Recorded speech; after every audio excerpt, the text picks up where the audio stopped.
Hey, it's Amy here from the Lakes. It's time for some good news reflection. So, here at the Lakes, we read a chapter a day, and today we are on Second Corinthians chapter 8. And I encourage you to read the whole chapter, but for this time frame, I'm going to read verse 1 through 5. It says, "And now, brothers, we want you to know about the grace that God has given the Macedonian churches.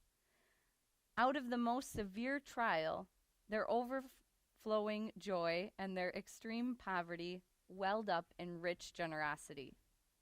For I testify that they gave as much as they were able, and even beyond their ability, entirely on their own. They urgently pleaded with us for the privilege of sharing in this service to the saints. And they did not do as we expected, but they gave themselves first to the Lord and then to us in keeping with God's will." So here, Paul is giving testimony to the church in Corinth about the generosity of the Macedonian church.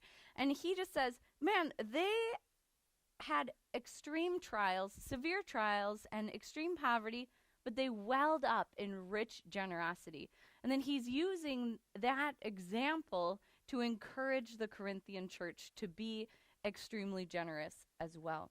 You see, the grace of God in our lives, it makes a difference in how we react to trials.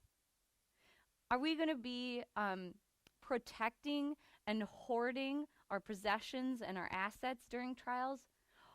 Or are we going to be generous? You see, hoarding and storing up supplies for ourselves is totally natural. Squirrels, they don't share their acorns with blue jays. And bees don't willingly give their honey to the bears.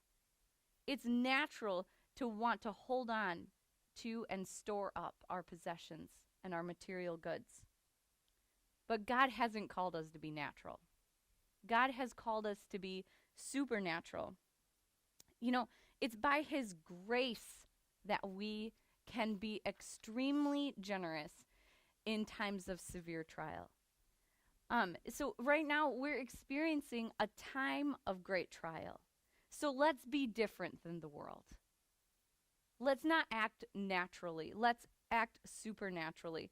Let's demonstrate the grace of God in our lives. Paul goes on in verse 7 to say, you know, just as you excel in everything, speaking to the Corinthian church, in faith, in speech, in knowledge, in complete earnestness, and in your love for us, see that you also excel in this grace of giving.